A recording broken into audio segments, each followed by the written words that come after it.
আসসালামু আলাইকুম, সবাই কেমন আছেন? আশা করি সবাই ভালো আছেন। আজকে আবারও একটি নতুন ভিডিও নিয়ে চলে আসছি। আজকে আমি দেখাবো আমার আপু আমাকে ৪-৫ রকমের তরকারি রান্না করে, খিচুড়ি ভাত রান্না করে, সালাদ করে একদম পরিপূর্ণভাবে স্বাদের খাবার খেয়েছে, যেটা আমি অনেক তৃপ্তি করে খেয়েছি। এমন খাবার খেতে না ভালো কারই লাগে। তো বড় বোন থাকা, মায়ের সমান বড় বোন সব আবদারি পূরণ করে।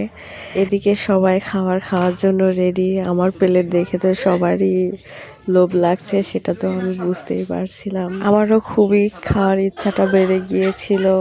আমিও আর খিদাটা সহ্য করতে পারছিলাম না এমন স্পেশাল একটা প্লেট দেখে। তো আমিও খেতে বসে গেলাম সবার সঙ্গে। তো খাবারটা অনেক টেস্ট হয়েছে, যেটা আমি খেয়ে অনেক তৃপ্তি পেয়েছি, স্বাদ অনুভব করছি। তো আমার মতো বড় বোনের হাতের খাবার কে কে খাইছেন সবাই কমেন্টে জানাবেন। আমার ভিডিও ভালো লেগে থাকলে চ্যানেলটি সাবস্ক্রাইব করে আমাদের পাশে থাকবেন।